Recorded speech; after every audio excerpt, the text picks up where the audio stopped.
हिसार फिर से एक बार राम में होने वाला है, क्योंकि हिसार में 9 अप्रैल से 17 अप्रैल तक श्री राम कथा होने वाली है।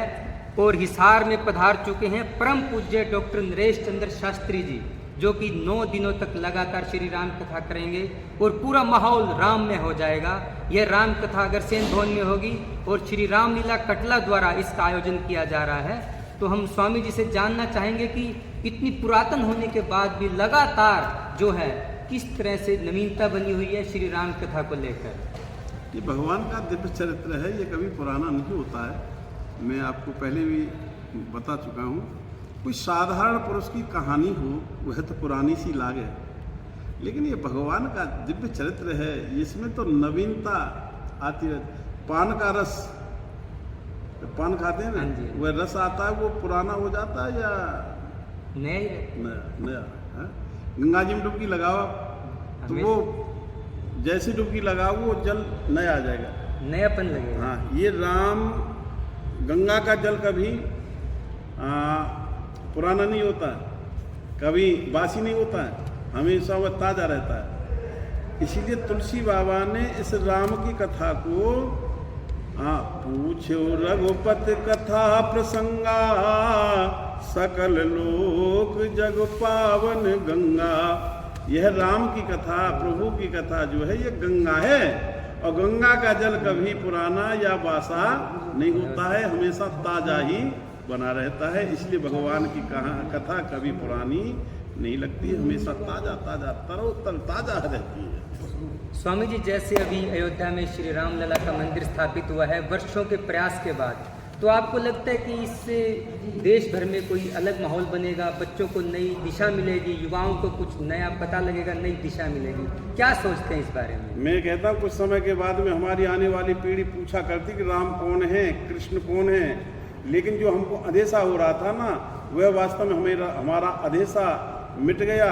ये 22 जनवरी एक ऐतिहासिक तारीख बन गई, और हो सकता है आगे समय में जाकर के ये जीके में ना क्वेश्चन आ जाए, जनरल नॉलेज में क्वेश्चन आएगा कि बताओ राम लला गर्भगृह में कब पधारे थे, कौन सी तारीख में पधारे थे, और जो को लिख देगा 22 जनवरी सन 2024 वो ओके है।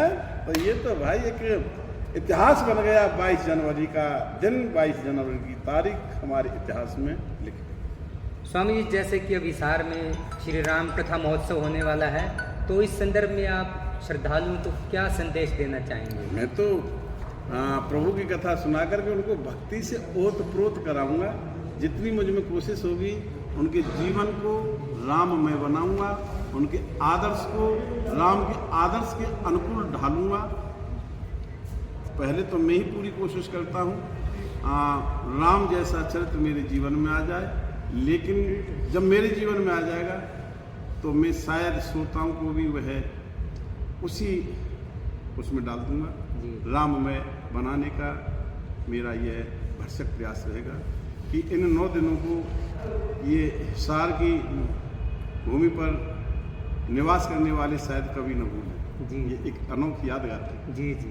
राम कथा सुनने के बाद में जरूरी नहीं कि राम जी मिल जाएं, पर राम कथा की वो विशेष बात होती है, सच्चे मन से जो राम कथा सुनता है उसे राम मिले या न मिले ये गारंटी नहीं है, पर वो राम जैसा जरूर बन जाएगा, राम जैसा आचरण जरूर करने लगेगा। और जब राम जैसा आचरण करेगा तो वास्तव में वह उसका जीवन ही राममय हो गया। और वैसे भी अब तो 22 जनवरी से पूरा राष्ट्र भारत ही राममय हो रहा है। छत्तीसगढ़ की बेटी कौशल्या, छत्तीसगढ़ की बेटी, उनके बेटे राम, और जहाँ राम ने जन्म लिया वहाँ बाबर का क्या काम। वर्षों का उलझा मुद्दा मोदी योगी ने सुलझाया है, और जहाँ राम ने जन्म लिया है मंदिर वहीं बनाया है। तो वास्तव में हमारा तो ये पूरा भारत ही 22 जनवरी से राममय हो रहा है, राम जी से ओत-प्रोत हो रहा है। रह जाती है बात हिसार नगरी की। इस धर्म नगरी में यह पूरे भारत का एक ऐतिहासिक नगर है। ये हिसार की पावन भूमि, बड़े बड़े उद्योग इस भूमि पर, बड़े बड़े उद्योगपति इस भूमि से निकल कर के आगे बढ़े हैं। इस भूमि पर मुझे प्रथम बार राम कथा कहने का अवसर मिल रहा है। मैं इस कमेटी को बहुत बहुत आशीर्वाद देता हूँ। राम का चरित्र साकेत मैथिली शरण गुप्त ने लिखा और उसमें राम जी के बारे में लिखा, जो नाम मात्र ही स्मरण मदीय करेंगे, वे भी भवसागर बिना प्रयास तरेंगे, लेकिन जो मेरा गुण कर्म स्वभाव धरेंगे, वे औरों को भी तार पार उतरेंगे। ऐसा है ये राम का चरित्र। जो राम के नाम को स्मरण करता है वह बिना प्रयास के भवसागर से पार हो जाता है। लेकिन राम के आदर्श को, राम के आचरण को, राम के चरित्र को जो अपने जीवन में डाल लेता है वह तो पार होता ही होता है इस भवसागर से, लेकिन वह अड़ोसी और पड़ोसी जो भी है ना उनको भी पार करके ले जाता है। ऐसा ये राम कथा, वह सुनाने के लिए, राम कथा गाने के लिए सुनाया नहीं जाता। राम कथा को, प्रभु की कथा को कभी सुनाया नहीं जाता है, न सुना जाता है। प्रभु की कथा को गाया जाता है। जब गाते हैं तब मन से गाया जाता है। सुनने के बाद में कभी कभी ऐसा हो जाता है, जब सुनते हैं ना तो किसी भाई की या किसी की बात को सुना हुआ अनसुना भी कर दिया जाता है। कभी कभी इस कान से सुनते हैं और इस कान में होकर के निकाल देते हैं। और जब गाते हैं तो गायकी के द्वारा एक सामवेद के सूत्रों को डालते हुए, उस पद्धति को अपने जीवन में डालते हुए जब प्रभु के चरित्र को जब गाया जाता है तो आपके हृदय में जरूर वो स्थान बनाएगा। ऐसा प्रभु राम का आदर्श, ऐसा दिव्य चरित्र, ये कोई साधारण कहानी नहीं है, किसी राजकुमारी की कहानी नहीं है, कोई ऐतिहासिक घटना मात्र नहीं है राम का चरित्र। यह तो परमात्मा राम का दिव्य चरित्र है, ना कि कोई साधारण ये कथा हो, साधारण कोई कहानी नहीं।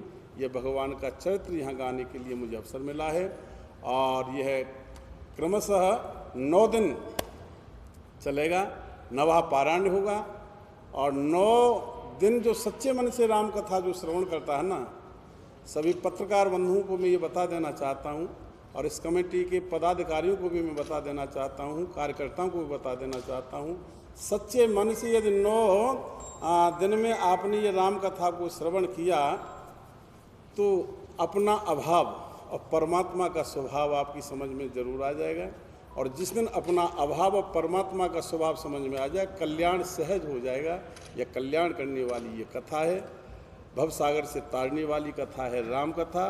राम कथा सस किरण समाना, चंद्रमा की किरणों के समान तुलसी बाबा ने इसकी उपमा की है। राम कथा कल कामद गाई, यह राम कथा तो वास्तव में कामधेनु गाय है। और अब आपकी कामधेनु गाय राम कथा है तो फिर दूध क्या है? बोले वो दूध राम है। राम कथा कामधेनु गाय है, और उस कामधेनु गा रूपी कथा का जो दूध है वो क्या है? बोले वो राम है।